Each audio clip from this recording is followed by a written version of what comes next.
Peer সিস্টেমের অনেকগুলো side effect আছে। দুইটা সাইড ইফেক্ট অবশ্যই আমাদের মনে রাখতে হবে। একটা হচ্ছে বাংলাদেশ কমপ্লিটলি নেতৃত্ব শূন্য হয়ে যাবে, এমনি ব্যবসায় ঢুকে পড়ছে, সেটার আরো চূড়ান্ত পর্যায়ে চলে যাবে। আমার এলাকার কোনো রিপ্রেজেন্টেশন থাকবে না, আমার এলাকায় এমপি হবে আরেক জায়গার, এবং টাউট পাটপার যে ধনিক শ্রেণী আছে তারা পুরো 300 আসনে কিনে নিতে পারে। এবং আরেকটা যেটা বললাম, আওয়ামী লীগ প্রতিষ্ঠিত হবে, আওয়ামী লীগ আবার ফিরে আসবে।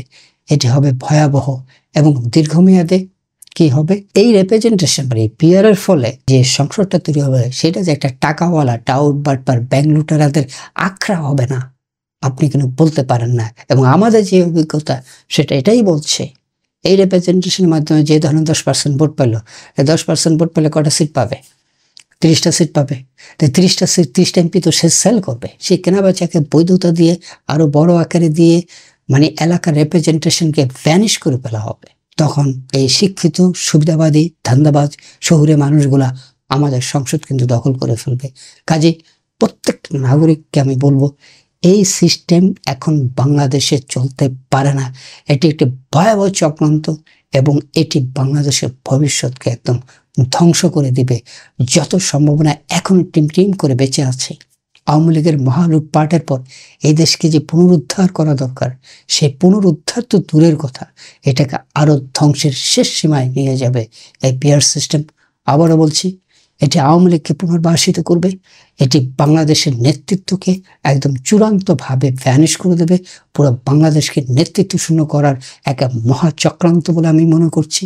এবং এটি হয়ে পড়বে সুবিধাবাদী ধান্দাবাজ টাউট বাটপার এবং যে ব্যাংক লুটেরা শ্রেণী আছে তাদের একটা সেন্টার। বাংলাদেশ সেই অবস্থা আছে, এই অবস্থা যদি আমি পিআরে যাই, কাজেই এই পিআর চলবে না।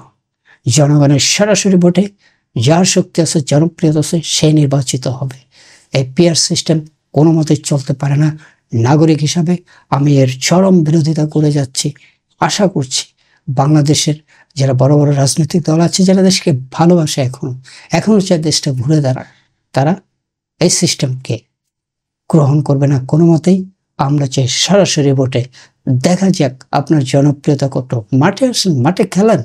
মাঠে না খেলে খেলা যে তার চিন্তাটা ভালো না, এর মধ্যে অসৎ চিন্তা আছে, এর মধ্যে ভেজাল চিন্তা আছে। এই ভেজাল চিন্তা দিয়ে বাংলাদেশে এখন যে অবস্থা, কোনো বিনিয়োগ নাই, কর্মসংস্থান অবস্থা ভয়াবহ। আওয়ামী লীগ 105 বিলিয়ন ডলারের ঋণের বোঝা চাপাই দিচ্ছে, সেই ঋণ মানে শোধ করতে করতে যান শেষ হয়ে যাবে আগামী 10-15 বছর। এই অবস্থায় পিআর সিস্টেম অত্যন্ত একটি অমানবিক, অত্যন্ত দেশ বিরোধী একটি চিন্তা আমি বলবো।